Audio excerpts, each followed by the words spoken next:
Hello, hello, hello, everyone. My name is John Sierra, and I am a Tolkien scholar. And what that means is that for a very long time, decades in fact, I have studied the works of J.R.R. Tolkien, and this is not out of merely an academic pursuit, but a passion that I've had since I was a young boy. And thus I'm the guy that you can come to with any sort of question about the works of J.R.R. Tolkien, whether it's The Hobbit, or The Lord of the Rings, or the Silmarillion, or any of the other stories that he's written, his letters himself, translations, the Elvish languages, that sort of thing. Pretty wide variety that I cover, although I do tend to specialize in linguistics, which is why in a lot of answers I wind up saying, okay, well, let's examine what these words mean and why that's important, because Tolkien himself was a linguist, and that was very important. He was not just a linguist, he was also a philologist and wrote sections of the dictionary, the Oxford English Dictionary, that is. Anyway, we've been doing this YouTube channel for a while now, and it's just been a lot of fun for me, and rather successful too, I might add, growing every day. We are also going to be live streaming more often. I made a post on the community tab not very long ago giving a stream schedule, and since the streams have gone so well here on YouTube and on Twitch as well, we are going to be streaming Tolkien content here on this YouTube channel as well as on my Twitch channel, and there's a link to that in the description, I'm sure. Almost every Thursday. Not every Thursday, but most Thursdays we are going to be streaming. Sometimes it is going to be an analytical reading. Sometimes it will be the Council of Tolkien, where I have Matt and Sid with me. And sometimes it will be other things, such as perhaps playing a Tolkien-related video game, or reacting to an adaptation, or just doing a live sort of question and answer, or any sort of thing that we can come up with. Like, I had the idea of, I've recorded a few videos of this, but it would be fun to do it on a live stream where people may send me quizzes that they find online, and I would take them and not just take them as to try to answer them, which is always rather easy, but to explain why the answers are what they are, and also to sort of grade the quizzes. And I have a series of videos that I'm going to be doing of taking quizzes found right here on YouTube. And, not just reacting to the quiz and taking it, but also seeing, well, how did they do? Did the person that made the quiz really know their stuff? And sometimes they do, and a lot of times they don't, so it's pretty interesting, especially when they mix up book stuff with movie stuff. And it's okay if there's movie stuff in there, but it has to sort of be, you have to know sometimes, because sometimes the answer is different, or sometimes more than one answer is correct and such. And it would be interesting to do that in a live setting as well. But we're going to be streaming most Thursdays, so that's going to be fun. Anyway, I do have 10 questions to get to, and if you have a question for me, you can, of course, just post it right in the comment section, and I try to at least once or twice a week go into the comment section and answer as many comments and questions as I can. But if you want to be featured in a video, you want to do so through a website called Quora. Quora is a knowledge-sharing platform where you can ask any sort of question and have people with relevant experience or expertise or education answer that question. And if you ask any sort of question about the works of Tolkien on Quora, when you are given a list of people that you can specifically ask the question of, my name will be at or near the top of that list. We'll just say John Sierra. It'll be a picture of me, a rather old picture, but a picture nonetheless. And of course there will be other people on the list, and you can tag me or other people, multiple people, it doesn't matter. There is a link to my Quora account in the description of this and every other video, as well as a link to my Quora space, which is called the Grey Havens, which has not just all of my writing, but a lot of other people's as well, including Matt and Sid and a lot of our other fellows. I'm going to ask you, of course, to do the normal things that you do when you watch a video, and hopefully you're enjoying it. You like, and you comment, and you subscribe if you haven't, and if you are subscribed, check and make sure, because sometimes accounts get randomly unsubscribed. Share the video to anybody that you think might enjoy it, and of course I'll ask you all this at the end of the video as well, because right now you might be thinking, well, I don't know if I want to, but by the end you'll know. You'll know by the end. And if you might even want to become a member. That's also a perk. There's a lot of perks related to becoming members. I'll go over that at the end of the video. But I like to start with a reading. And I've chosen the Silmarillion this time. And I'm going to read a bit of the chapter of Sméagol. Now, recently on a live stream of the Council of Tolkien, and also in last week's video, and that's where the genesis came from, because sometimes the questions that I get are so good that I don't want to just answer the question, but I want to, well, let's see what other Tolkien scholars think, which is why I posed that same question to Matt and Sid.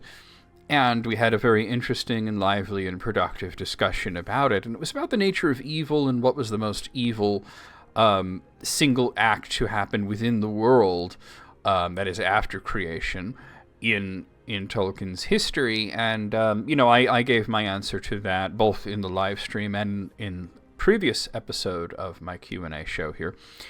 But it came to a point where we were talking about the duality of evil, the great evils and the petty evils. And petty evil doesn't necessarily mean pettiness, but it means small evil. And that's sort of the everyday cruelties and the everyday prejudices and the everyday, sometimes pettiness as well, that we experience in our lives, the way that people basically act incorrectly towards each other and cause each other harm, and sometimes simply for the supposed joy of doing so. And we came up with several examples of great acts of great evil in the Legendarium, but also great acts of petty evil. And I got to thinking about that a little bit, and one of the biggest acts of petty evil was Sméagol betraying Gondolin. And I'm not going to read the entire section here, but I thought I might read a bit of the chapter. This is the beginning of the chapter. I sort of want to, I don't want to read his whole history. I sort of want to read just the part that is relevant here. Because there's a whole... it's not very long.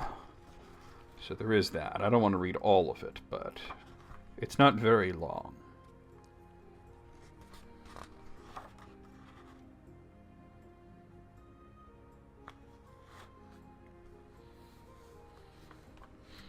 All right. I'm going to read a bit of it here. Let's see.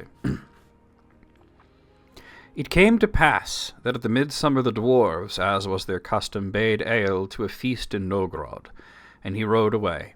Now Sméagol and his mother were free for a while to go where they wished, and they rode often to the eaves of the wood, seeking the sunlight, and desire grew hot in Sméagol's heart to leave Nan Elmoth forever.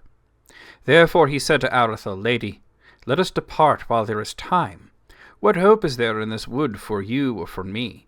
Here we are held in bondage, and no profit shall I find here, for I have learned all that my father has to teach, or that the Naugrim will reveal to me.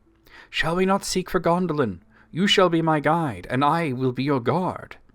Then Arathel was glad, and looked with pride upon her son, and telling the servants of Eöl that they went to seek the sons of Fëanor, they departed and rode away to the north eaves of Nan Elmoth.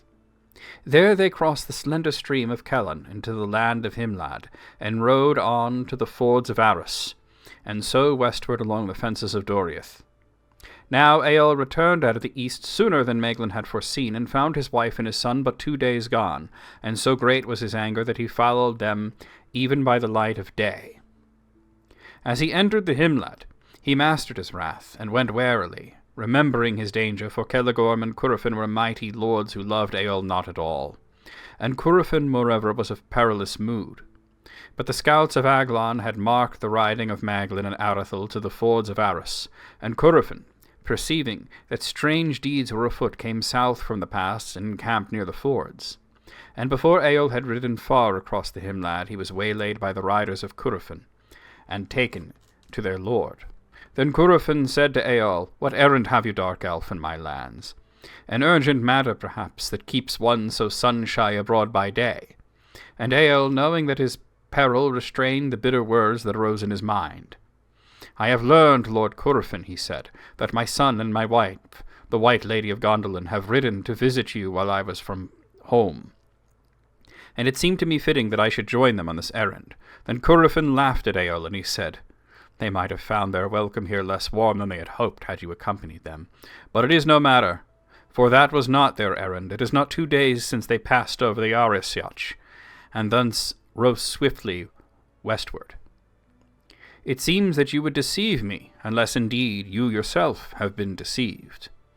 And Eöl answered, "Then, Lord, perhaps you will give me leave to go and discover the truth of this matter." "You have my leave, but not my love," said Curufin.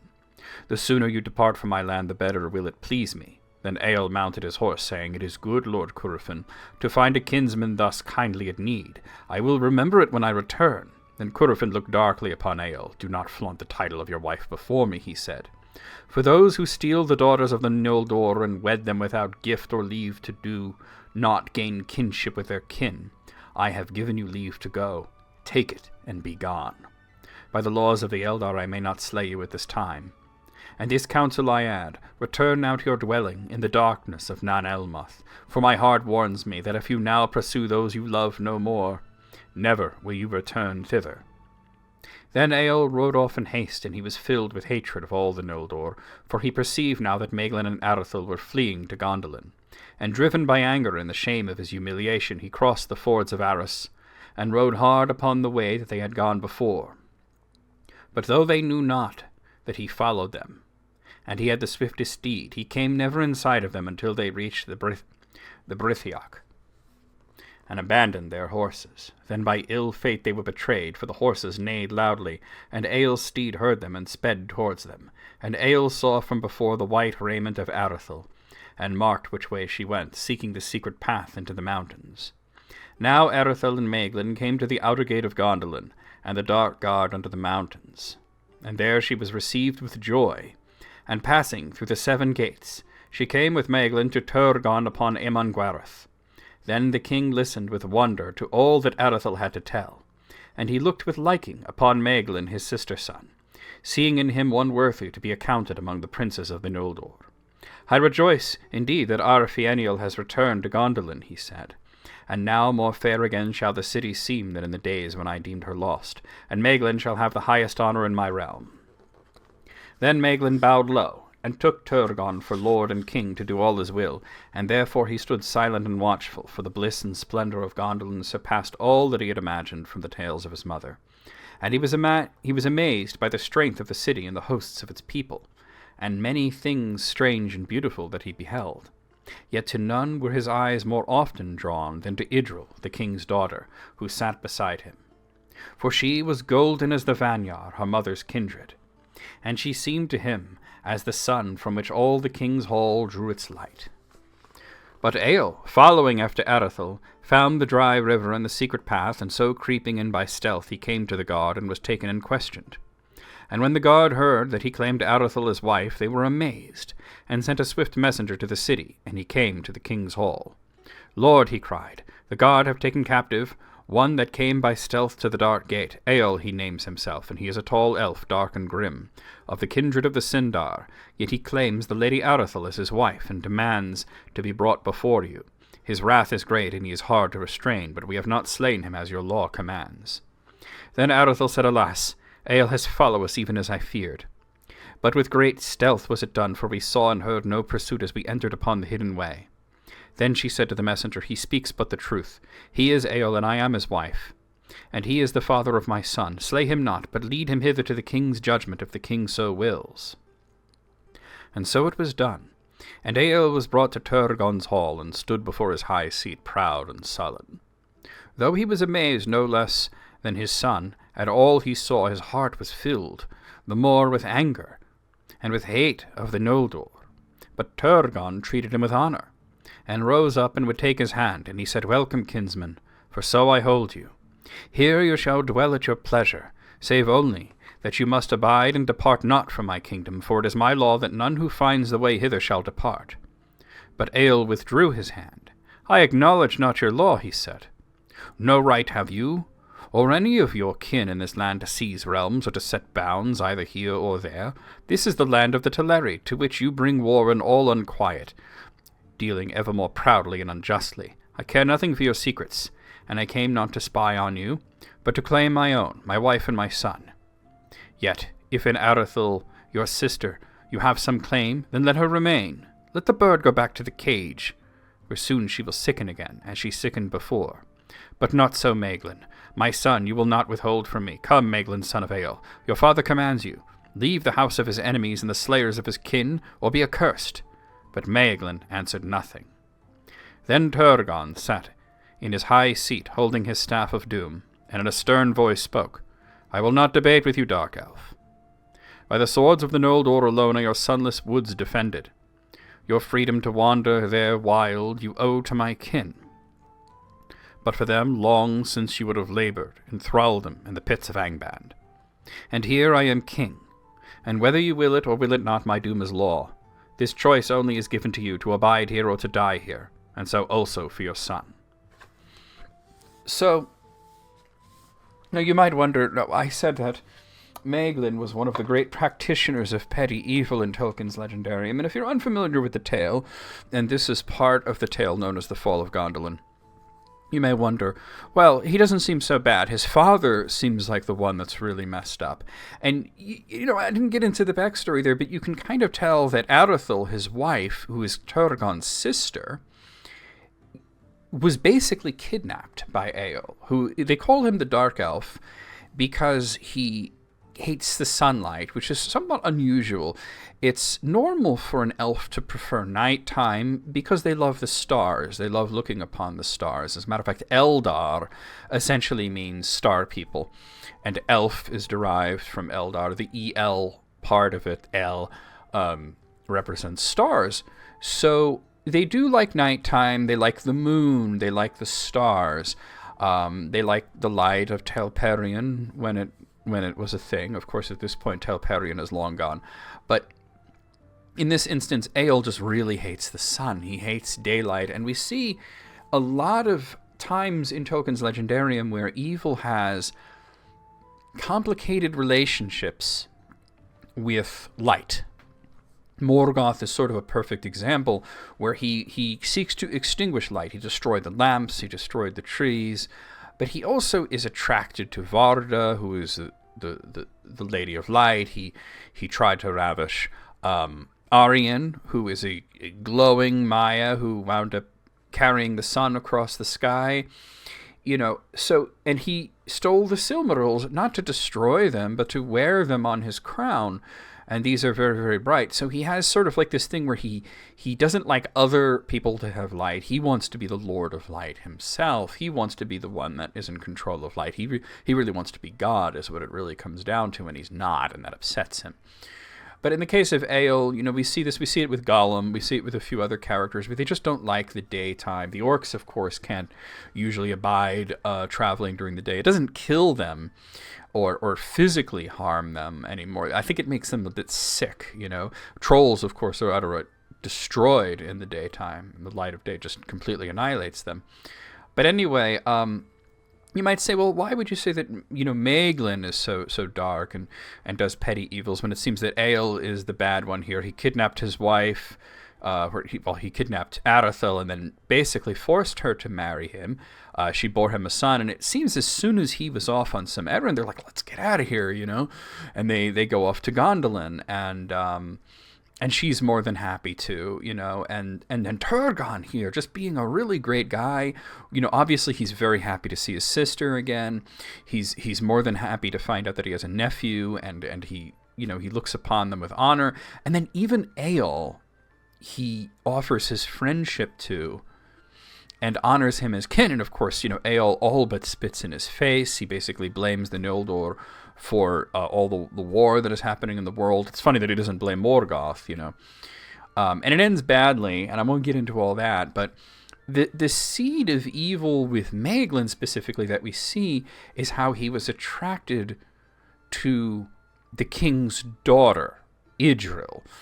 And she's his cousin, and I don't mean like a distant cousin. This isn't like a situation like Aragorn and Arwen, who are technically first cousins, but removed about 60 times. It's not like that. They are first cousins, not removed at all. Like I said, his mother is Idril, his mother's brother is Turgon, and then that's Turgon's daughter. So literally his uncle's daughter that he's creeping on a little bit. And it's one thing to be attracted to someone, but he becomes so enamored with her, and she's not interested in him, mostly because he's her cousin, and the elves, I'm not saying that they never ever marry their cousins, but they have certain customs. Then it has to be at least a few times removed, or at least like third cousin or something like that. First cousins like that, they don't get married. It's just not practiced in elvish law. So she wanted nothing to do with him in that sense, and he became so enamored of her that he winds up going to Morgoth. And Morgoth, of course, fills his head with lies and says, if you betray Turgon and you tell me where Gondolin is and you lead me to the city, you can have her. And of course, he had, every promise that Morgoth ever made is a lie. It's like he promised Ungoliant that he would feed her all the jewels in his hands, not just from one hand, but from both. And of course, when she started saying, hey, you're feeding me from one hand, but not the other, because he was holding the Silmarils in his hand, the text even mentions he had no intention of honoring that, and he eventually says, no, you've had enough. That's it. We're done here. So, Maeglon's betrayal is not the only factor that leads to the fall of Gondolin. There's also the story, the children of Húrin, and the breaking of Húrin, and him accidentally leading Morgoth there as well. So, there's sort of like two versions of how Morgoth came to find out exactly where Gondolin is. But, it's just like I said, there's a lot of these sort of petty evils where he's just sort of like spited by the fact that his cousin won't marry him and that she basically isn't attracted to him physically. So, he turns to evil, and he winds up doing something terrible that contributes to the fall of a grand civilization of elves. So, yeah, that's our reading for today. Let's get to questions. I have 10 questions to get through, so let's start with the first one.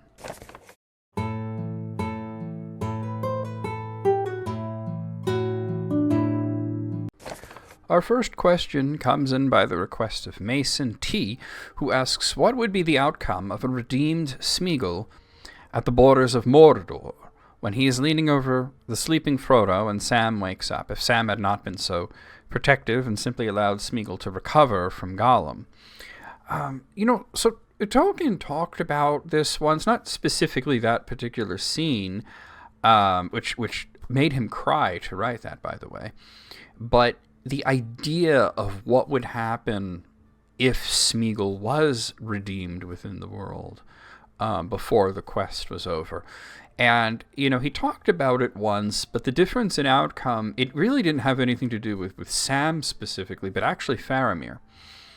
So I have a sense, though, that this scene is a little bit predicated in the films, because the films are a little different. And just in case that the person asking this, I don't know if they were this, because the scene exists in the movie and the scene exists in the book, and it's slightly different in each one. But I wanted to cover that, so I want to explain sort of the difference in the Frodo-Sam-Gollum dynamic in the films and versus the books. So in the film, we sort of get this theme of Sam versus Gollum in a tug of war. And Frodo is the rope. Now, due to the understanding that Frodo, has as a bearer of the One Ring, he feels that Gollum understands him better, and he understands Gollum in a way that Sam can't. And Gollum's deceit causes him to start mistrusting Sam to the point where he even sends him off at one point, right at Cirith Ungol. Sam is very quick in the films to get violent with Gollum, especially when he hears Gollum plotting to murder Frodo. But in the book, the scene where Sam overhears Gollum, plotting exists, but Sam's reaction is quite different. He doesn't start yelling, he doesn't attack. Instead, he goes to Frodo and he quietly explains what he heard and states his opinion that Gollum cannot be trusted. And Frodo actually agrees. His reaction is basically, I know that we can't really trust him. I know he's out to get us. I know that he's consumed with the One Ring, and that's really his whole personality, but we don't really have a choice right now. We have no way to get to Mordor. We're just going to have to be careful. We're going to have to keep an eye on him. We're going to have to be vigilant. And Frodo does pity Gollum. Now, there's a line in the film about, I've seen him and now I pity him. And that scene is from the book. It's almost exactly from the book. But it's meant to contrast with an earlier scene in the book that wasn't used in the film, which was a conversation specifically about Gollum between Frodo and Gandalf, and about how, Gandalf is basically telling Frodo that he should pity Gollum. And Frodo can't understand that. He can't understand how anyone would pity Gollum, who to him is a creature, from his uncle's stories. He doesn't think of him as being real, even though he knows he's real because he knows that Bilbo's adventures really happened, but it's very far away to him. And Gandalf says, well, you haven't seen him. If you saw him, you would pity him. So, in both the book and the film, the moment that Gollum really turns against Frodo completely and denies this budding redemption that has been brewing from Frodo's kindness, because Frodo was stern with him in the book, but he was also kind, And it was the scene where Frodo basically lures Gollum out of the pool at Faramir's hideout. Now, Faramir and his men were a lot more gentle to Gollum in the book compared to the film, but in the eyes of Gollum, it's still a betrayal, even as they're given supplies and they're left to travel as they will, not even blindfolded, as they were brought in blindfolded, but they were allowed to leave without blindfolds, and even to go to Cirith Ungol if they would. But Faramir warned them in the book, that's an evil place and you shouldn't go there. Now, I always bring language into it, and I'm about to. There's an earlier scene in the book where Bilbo sort of chides Frodo for not remembering enough of the Elvish that he had taught him. And perhaps that's true, because he calls Aragon the Dunedain. And Frodo is, he keeps talking about his friend the Dunedain, and then when he finds out it's Aragorn, whom he knows as Strider, he's like, well, this guy's got a lot of names. And Bilbo's like, that's not a name. The Dunedain. Dunedain, man of the west, from Numenor. You should know this. I taught you enough Elvish. So maybe if he remembered his Elvish lessons from Bilbo a bit better, he might think, Cirith Ungol, why is Gollum bringing me to a place called the Cleft of the Spider? I happen to think that might have something to do with a spider there. What is going on with that? Maybe I should ask him about it. But either way, Tolkien's opinion was that any bonding between Frodo and Gollum was basically ended by Faramir, and perhaps rightly so, because Gollum was too consumed by the One Ring to be able to control himself, even if he had managed to come to love Frodo as a friend. Tolkien's sort of alternate hypothetical plot in which Faramir does not warn him about Gollum and Cirith Ungol is that they would continue to bond, and that Gollum would not betray Frodo and Sam to Shelob. Sounds great, right? But he would still betray them in the end, in a sense, because he couldn't help himself. It's not even his fault. It's Sauron's fault. A redeemed Gollum would still attack Frodo at Samath Naur and take the ring from Frodo, although Tolkien theorized that he may take the ring and then leap into the fire himself with the ring to spite Sauron, whom he hated more than anything. This is perhaps a seemingly more noble end, though I would state that, an act of spite isn't noble even if the result is good. All right, let's move on to the next question.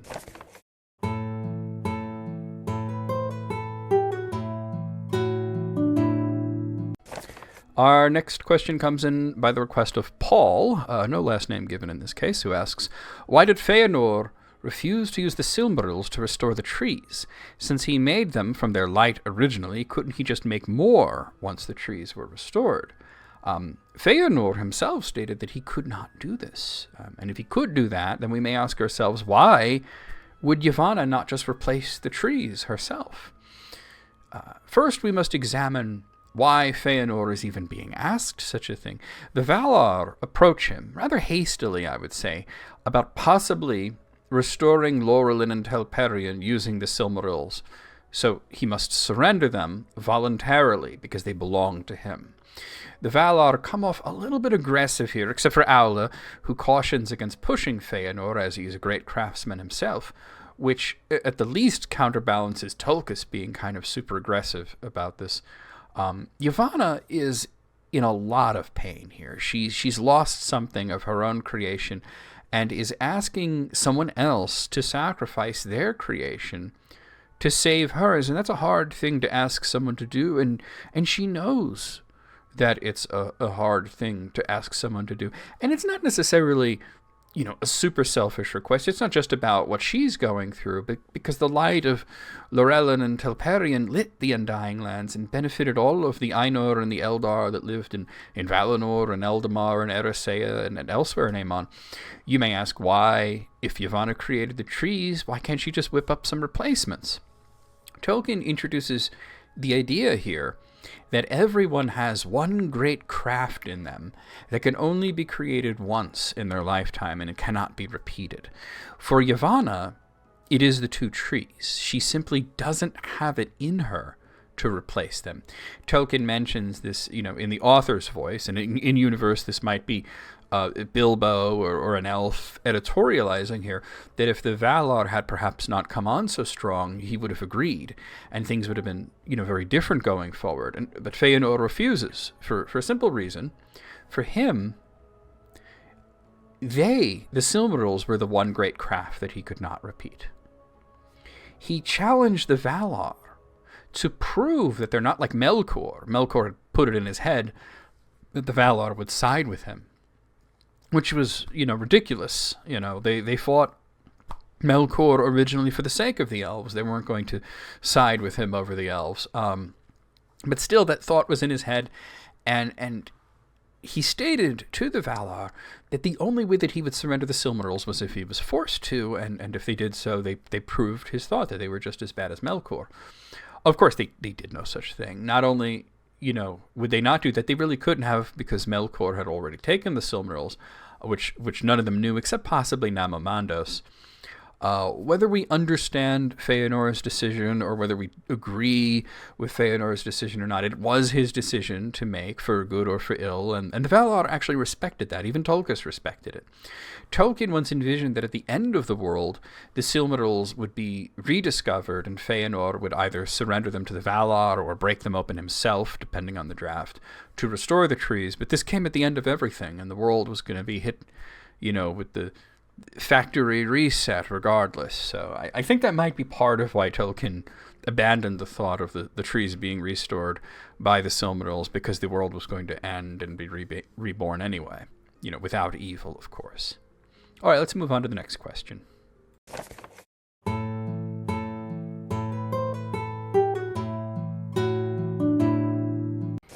Our next question came in anonymously. How many Sindar are still alive at the end of The Lord of the Rings? Where do they reside currently? We can't know how many Sindar are left in Middle-earth, but there are still some, and they reside sort of all over the place. The final chapter of The Lord of the Rings, The Grey Havens, has Frodo sailing to the west, along with Bilbo, Gandalf, and several elves. We don't know how many elves, but the ones that are mentioned are Elrond, Galadriel, and Gildor. So now, Galadriel, she's of course Noldor, as Gildor is a cousin of some sort to her, so is he. Elrond is a Perethel, which is a half-elf, but his elvish ancestry comes from both the Noldor and the Sindar. Frodo meets a very old elf, old enough to have a silver beard, named Círdan. Círdan is not only a Sindar, but he is very likely to be the oldest elf still living in Middle-earth, and perhaps even a first-generation elf. He, of course, dwells right there in Mithlond, which is the Grey Havens. And he is, of course, as I mentioned, he's of the Sindar. Other Sindar that we know of would be, Legolas and his father Thranduil, who live in Mirkwood, which is now called Erinlasgalen, which means the Wood of Green Leaves.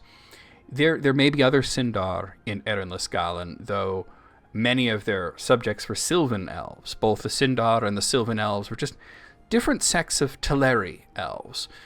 There was also Celeborn, Galadriel's husband, who stays in Middle-earth for a time, and any other possible Sindar and Lothlorien, though once again it was largely a Sylvan population.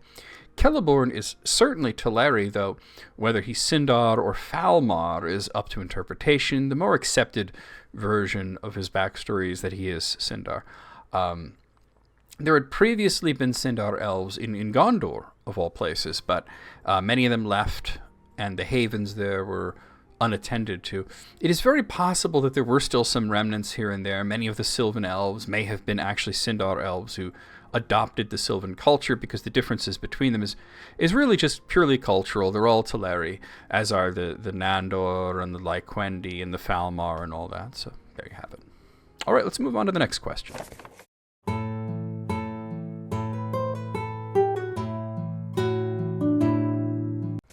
Our next question also comes in anonymously.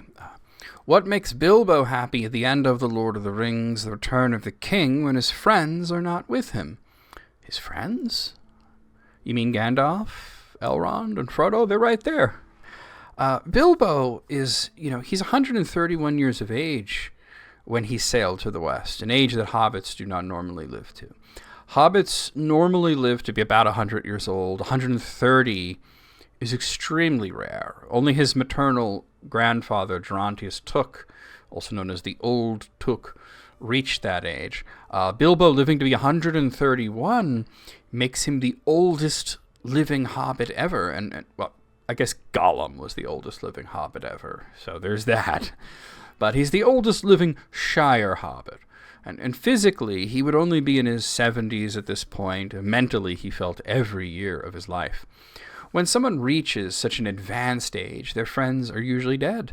Bilbo thankfully had Frodo, his younger cousin, as a close confidant, as well as Gandalf, the eternal angel, and Elrond, the immortal elf. Many of his friends, though, were also dwarves. You might wonder what's going on there with the dwarves. And dwarves live longer than hobbits, generally anywhere from 200 to 250 years. But he was younger than them. For example, Thorin was 195 years old when he met Bilbo, and of course, he was slain at the Battle of Five Armies. There were a few of Thorin's company left, like Gloin, who would live another 15 years after Bilbo sailed to the west, and the unusually long-lived Dwalin, who lived to the ripe old age of 340. But Thorin, Fili, Kili, Oin, Balin, Dori, Ori, and Nori were all gone. The first three that I mentioned were killed at the Battle of Five Armies, and the remainder in or around Moria. Bifur and Bofur are actually unaccounted for. We don't know what's going on with them. We don't know when they died. Bombur was mentioned to be alive a few years previous at the Council of Elrond, but he was infirm at that point and he could not travel, something that they may apply to some of the other living dwarves. In the end, dwarves don't generally come to Mithlond, and of his dwarfish friends, if they did say goodbye to him, it would have been in Rivendell. The only other friend of Bilbo that he may have wanted to see him off was Hamfast Gamgee, who is at this point in his 90s and may not have been fit for travel. Bilbo was happy because he was going on his final adventure to a place where no hobbit had ever gone before, along with several elves and Gandalf and, of course, Frodo. He was ancient and essentially going to a place that is heaven on earth for the rest of his days. All right, let's move on to the next question.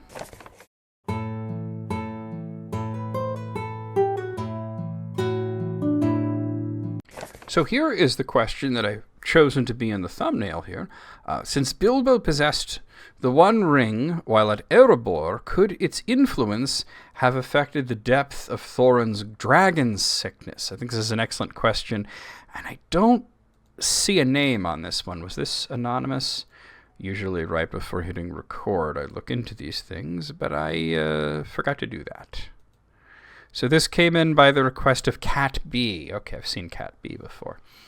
So it's important to note that any such answer to this is 100% hypothetical. Because when Tolkien wrote The Hobbit, the ring that Bilbo had was just, a magic ring that made him invisible. Tolkien had planned to write a sequel to The Hobbit, and he even had the title The Lord of the Rings early on, but the concept of the One Ring was not something that he came up with at this time. He put some sequel bait in The Hobbit, that the origin and nature of Bilbo's ring was unexplained, but most notably the fact that there was a necromancer out there in the south of Mirkwood, that Gandalf and the White Wizard had driven him off before Gandalf arrived at Erebor.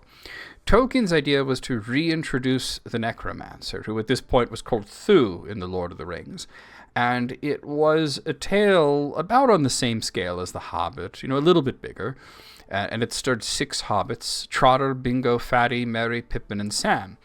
Now, as the tale evolved, Bingo was called Frodo, and Fatty's role wound up becoming less, and he did not come with them on the journey, and Trotter, the hobbit, was reimagined as a man named Strider, who became Aragorn. Thu the Necromancer, the name Thu was derived from Gorthuar, a name that appears in the Silmarillion as an alternate Sindarin name for Sauron. And so Sauron became the Lord of the Rings.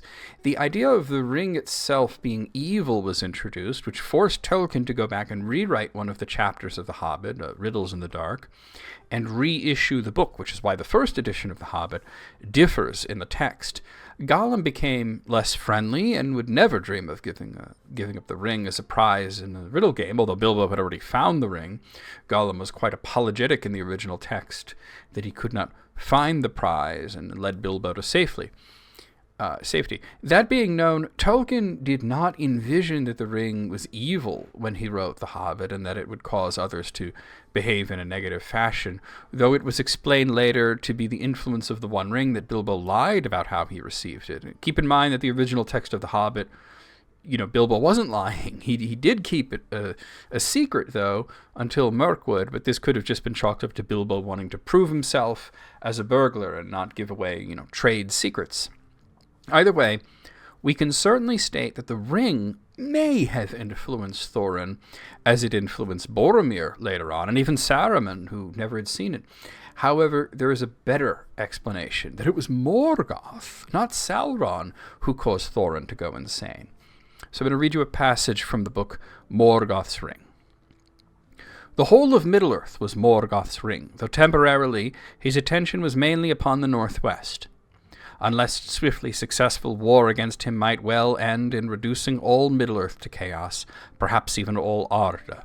It is easy to say it was the task and function of the Elder King to govern Arda and make it possible for the children of Eru to live in it unmolested, but the dilemma of the Valar was this: Arda could only be liberated by a physical battle, but a probable result of such a battle was the irretrievable ruin of Arda. Moreover, the final eradication of Sauron as a power directing evil was achievable by the destruction of the ring. No such eradication of Morgoth was possible, since this required the complete disintegration of the matter of Arda. Sauron's power was not, for example, in gold as such, but in a particular form or shape made of a particular portion of total gold. Morgoth's power was disseminated throughout gold, if nowhere absolute, for he did not create gold. It was nowhere absent. It was this Morgoth element in matter indeed, which was a prerequisite for such magic and other evils as Sauron practiced with it and upon it. It is quite possible, of course, that certain elements or conditions of matter had attracted Morgoth's special attention, mainly unless in the remote past for reasons of his plans. For example, all gold in Middle-earth seemed to have a specialty evil trend, but not silver. Water is represented as being almost entirely free of Morgoth.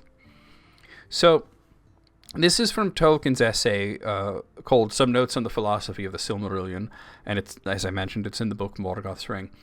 And it explains that while all of Middle-earth contains Morgoth's essence, it is more found in gold than anything else, almost entirely absent from water. Gold is the Morgoth element in matter, which would explain why Sauron used it to fashion his ring, and why gold attracts such powerful avarice and is associated with dragons. And even the loss of reason around large quantities of gold is known as the dragon sickness. Of course, these notes were written well after The Hobbit, at a time when he was finishing The Lord of the Rings and contemplating the idea of perhaps writing a sequel to Farmer Giles of Ham. So we cannot say that this idea was in his mind when he wrote The Hobbit. When he wrote The Hobbit, Middle-earth existed as an idea in his head, and the setting for his stories, Beren and Luthien, the Children of Húrin, and the Fall of Gondolin. And he snuck references in these stories into The Hobbit, such as, swords from Gondolin and Bilbo's brief accounting of the migrations of the elves, not to mention a certain Elrond was present. But these are, at a time, just cheeky references to works that were yet unpublished. Middle-earth as a name doesn't even appear in The Hobbit. It's referred to instead as the Wide World, and the Undying Lands is referred to as Faerie. He does not even call Bilbo's country the Shire yet, as that was a name that came later in the Lord of the Rings. Much of the connections between The Hobbit and the Silmarillion and its satellite stories came later, and the Lord of the Rings was the catalyst. So I would state, in conclusion, that it is fully valid to interpret Thorin's sickness as a byproduct of the One Ring, just as it is valid to interpret it as being from around so much gold containing Morgoth's power. However, I'm going to give you a third possibility here, that Thorin was just like that, and that this sudden shift may not have been so sudden. So I'm going to read you a passage, which is Gandalf speaking in the story, The Quest of Erebor. But you know how things went. At any rate, Bilbo saw them. The story would sound rather different if I had written it. For one thing, he did not realize at all how fatuous the dwarves thought him, or how angry they were with me. Thorin was much more indignant and contemptuous than he perceived. He was indeed contemptuous from the beginning, and thought then that I had planned the whole affair simply so as to make a mock of him. It was only the map and the key that saved the situation. So The Hobbit is the story as Bilbo told it, and Gandalf says that, his version would be different, as we see in both versions of The Quest of Erebor, that Thorin is just kind of nasty. He did become good friends with Bilbo later, so it is possible that Bilbo either didn't remember what his friend was like in the beginning, or, in my estimation, the more likely outcome, that he wished to portray Thorin in his story as being better than he was. There is no doubting that they were close friends with mutual respect by the time they reached Erebor. I would state that as early as Mirkwood, Thorin had completely come around on Bilbo, and that he did indeed greatly change when he could not locate the Arkenstone, which Bilbo had stolen. But whatever caused this shift, it was in Thorin's nature to be filled with contempt. Even before he had met Bilbo, he thought Gandalf was incorrect in a lot of things, and he had these grand visions of storming Erebor and battling the dragon with a great company of dwarves. Gandalf once stated that the single most difficult thing that he had to do in his time in Middle-earth was convincing Bilbo to give up the ring. The second most difficult thing that he had to do in Middle-earth was convincing Thorin to take Bilbo with him. Now keep in mind, it is quite understandable that it was so monumentally difficult to convince Bilbo to give up the One Ring after decades of possessing it. It had become precious to him. It had great influence on his mind. However, Gandalf still ranks convincing a very stubborn dwarf to take Bilbo with him as of a greater difficulty than fighting a Balrog for 11 days straight and then dying. This tells us a lot about how difficult of a person Thorin was outside of Bilbo's fanciful story. So it's a valid interpretation to say it was the gold is just causes that because of Morgoth. It's a valid interpretation to say it was the ring being near him, and it's also a completely valid way of thinking that Thorin's just like that. Let's move on to the next question.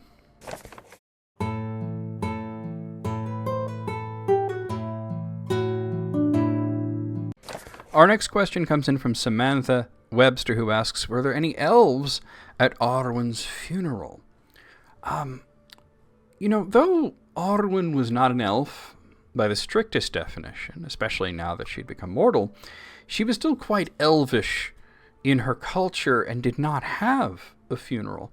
Arwen is what Tolkien referred to as Perethel, or half-elf, and she had both mortal and immortal ancestry.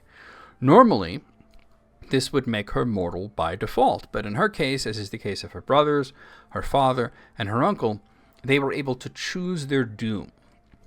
This was due to the actions of her paternal grandparents, Eärendil and Elwing, mortal Perethel who sailed to the west, and were told that they needed to choose their doom. Arwen made a similar choice to that of her uncle Elros. She chose to be mortal. Though Arwen is more often compared to Luthien in looks and in demeanor, and even has a somewhat similar second name, Undumiel, meaning even star, as opposed to Luthien's Tenuviel, which means morning star, Arwen even states herself she's made the choice of Luthien, though Luthien's situation was very different, as she was fully immortal with no mortal ancestry. Her mother was even an angel, and this grace was afforded to Luthien by Iluvatar, that's God himself, rather than, Manwë and the Valar, who allowed Eärendil and Elwing and their scions to choose their doom. Regardless, elves don't do funerals because elves don't die. So the concept of a funeral is kind of foreign to them. Even when they are slain or killed in some way, they are aware of what happens to the slain elf, who is not departed from the world, as seen in this passage from the children of Húrin. Or work there was, and this is only orc play, Turin called back. Before Mablung spoke, he had been on the point of releasing Seiros, but now with a shout he sprang after him again, and Seiros, despairing at last of aid and thinking his death close behind, ran wildly on until he came suddenly to a brink where a stream that fed Asgalduin flowed in a deep cleft through high rocks, and it was wide for a deer leap. In his terror Seiros attempted the leap, but he failed in his footing on the far side and fell back with a cry, and was broken on a great stone in the water. So he ended his life in Doriath, and long would Mandos hold him. Turin himself mentions this a little bit later, though he's not an elf, he is living with them at this point, and he says, I did not will it, but I will not mourn it. May Mandos judge him may Mandos judge him justly, and if ever he return to the land of the living, may he prove wiser. So Seiros' death was an accident caused by, constant bullying of Turin, and Turin finally snapping. And Turin didn't seek out to kill him, just humiliate him and just kind of beat him up a little bit. But in his panic, Seiros went over a cliff and died. Turin's reaction was essentially, well, I hope he learned his lesson. They don't hold a funeral for Seiros because they know exactly where he is. He's essentially in elf jail until Namamandos decides that he has learned his lesson, which the narration says will be a very long time. And then he will be returned to life. So back to Arwen. Arwen may have been a Perethel who was given a choice and chose mortality, but she was still raised by elves. She was raised around elves. She likely did not want to have a funeral and have people weeping around her body because she was following Aragorn. The entire reason that she chose mortality was because she did not wish for Aragorn to go where she could not follow, which is the afterlife. This is why after Aragorn dies, she spends some time putting her affairs in order. She bids farewell to her children, who know she's going to see them again in the afterlife eventually, and she went to Lothlorien to lay down her life. Her choice of resting place for her mortal remains is poignant, not just because it was, where she lived for a long time and where her grandparents had been, but because it was where she became engaged to Aragorn. So, rejecting the idea of the grand funeral that I'm certain Gondor would have provided for a beloved queen, were there elves with her when she passed in Lothlorien? No, no one was there. Lothlorien was now empty, with her grandfather Celeborn having gone to live in Rivendell, and the elves there dispersed either to Rivendell with him or some to Thranduil's reign. So there was no funerals for elves, really. And even though she wasn't an elf anymore, she still was kind of like an elf because that's the way she was raised. All right, let's move on to the next question.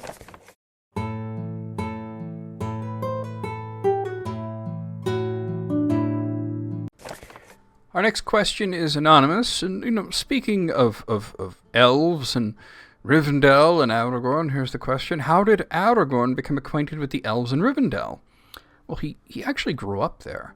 Aragorn, of course, he had parents, Arathorn and Gilrain, but due to his lineage from Isildur, a line that was only broken because one king had no sons and only had a daughter who married an Arian's heir, no less, At one point, the kingship of Arnor failed due to a succession crisis, and to avoid having a civil war, the realm was split into 3 separate kingdoms, with the eldest of 3 brothers, who would have been the rightful king of Arnor. He became the king of Arthedain. At one point, Arthedain was diminished, and the other 2 kingdoms, Rudau and Cardolan, they were failed as well. They were long gone. So at one point, one of Aragorn's forebears decided, rather than to take up the mantle of the king of Arthedain, he called himself the chieftain of the Dunedain. Now, it was actually a tradition that the young boys who would later in life become the chieftains of the Dunedain would be fostered in Imladris, which is Rivendell, by Lord Elrond. So each and every one of them, down through Aragorn, spent a lot of their childhood being raised by the elves. Tolkien is unspecific about what age this foster situation would normally start at and what age it would end at, but Aragorn was a unique situation because his father Arathorn died. He used to be an adventurer, and then he took an arrow to the eyeball. And Aragorn was only 2 years old when this happened. So Aragorn and his mother Gilrain came to Rivendell, and they lived there.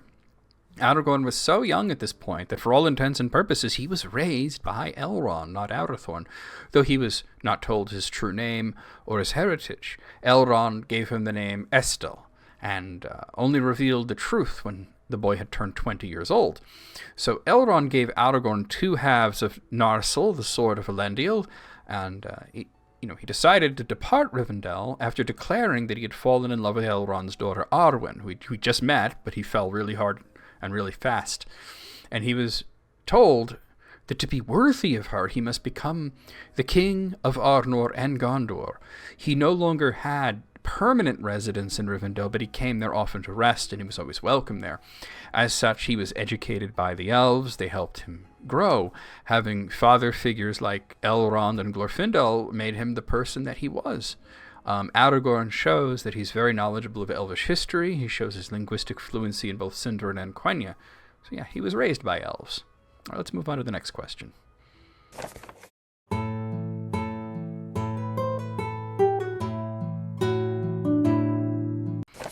Our next question comes in by the request of Elizabeth Porco, who asks, is it true that Tolkien's Vanyar elves, though they can be friends with angels, are cut off from God by their own immortality in a way that men aren't?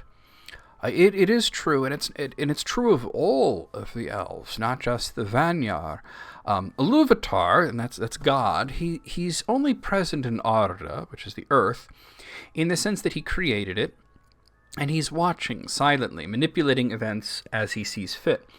Tolkien once described him as the character in the Lord of the Rings that is always present but never named.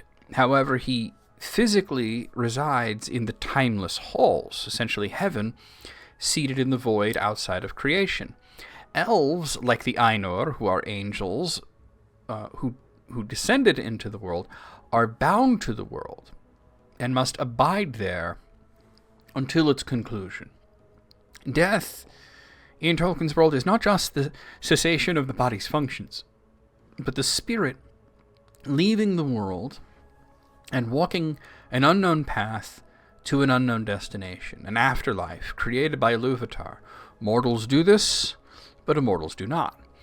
There are many types of elves in Tolkien's world, but they can all be categorized into 4 types. There's really only 4 types. There's the Vanyar, the Teleri, the Noldor, and the Avari. All of these elves are immortal, and they cannot leave the world, even if their bodies are damaged to the point to not be suitable receptacles for their souls, which are called Fear. Their spirit will go to a place called Mandos and stay there until their old body withers fully, upon which they can obtain a new body identical to the old one and walk freely once more.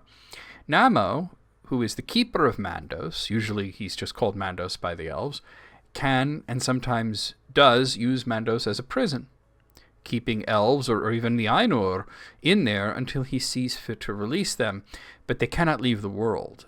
Vanyar elves are just, one of the 3 types of elves that started traveling to the west and they were the only group to reach the west in full. The entire population got there, and they left no remnants in Middle-earth, and none of them returned to abide there at any point in the future. Thus, death is the gift of man from Ilúvatar.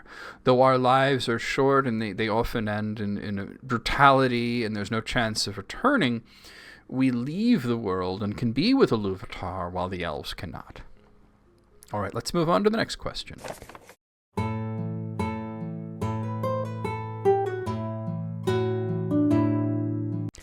Our next question comes in from Jim Lunsford, who asks, why did Gandalf feel the need to continue pursuing the Balrog after they fell into the pit? Why not let him flee, then find a way out and get back to the more important task at hand?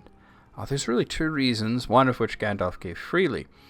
The first reason, the one that Gandalf said, was that he didn't know the way out. Remember that Gandalf got lost in Moria proper, and he needed to sit and think for a while. And even then, he didn't remember the way, but he chose the path with fresher air. Plummeting down as far as he did to the caverns below Moria would put him completely out of sorts. Gandalf was alive, but he was wise enough to know that the Fellowship would assume him dead. None of them really knew his true nature, and that he could survive such a fall. With this in mind, he likely had every intent of catching up with the Fellowship. So wandering for days and possibly weeks in the dark would not help matters. The Balrog seemed to know where he was going. The other reason is that Gandalf can't really let a Balrog alone. As soon as he knew the creature in Moria was a Balrog, he knew he had to fight it and put a stop to it if he could. The Balrog was a refugee of the War of Wrath that had happened over 6,000 years prior, and was essentially hiding. As far as Durin's Bane knew, the surface could still be crawling with agents of the Valar. Then consider that Gandalf is an agent of the Valar. Once the Balrog went outside and saw the state of Middle-earth, it would be really bad. Especially if he decided to have a high school reunion with Sauron. Leaving such a destructive, evil force unchecked was not in Gandalf's personality. Consider that, while Saruman, upon his arrival in Middle-earth, was only interested in Sauron, he ignored the Witch King, he ignored the Necromancer, only acted against the Necromancer once Gandalf proved that the Necromancer was Sauron. Saruman was unconcerned about Smaug, but Gandalf was not. He worried not only about what Smaug could do, but that he might actually fall under Sauron's control, which is why he made sure that Thorin's adventure coincided with his own. If Gandalf was worried about Sauron getting a dragon as an ally, he would be mortified by Sauron getting a Balrog as an ally. That would just be too terrible. All right, let's move on to the last question.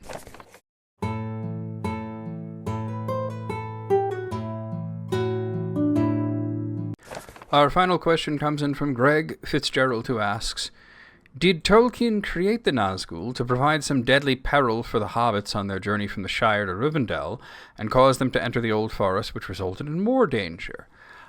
Interestingly, in the first few drafts, there wasn't any Nazgûl. There were Black Riders in the oldest versions of Book 1, but they weren't Nazgûl. In The Return of the Shadow, it is detailed that while the hobbits believed that they were being tracked and pursued by Black Riders, it turned out to be only one Black Rider, and it was Gandalf in disguise. This is detailed in From Hobbiton to Woody End in the first phase of the writings of the Lord of the Rings. This draft is old enough that Frodo still called Bingo, and though the book was entitled The Lord of the Rings at this point, he had not yet decided that the Necromancer was Sauron himself. This draft dates back to 1938, so only a few years after the publication of The Hobbit. When Tolkien decided that the titular Lord of the Rings was Sauron, he contemplated on the nature of the ring, and that it needed to be able to call forth evil.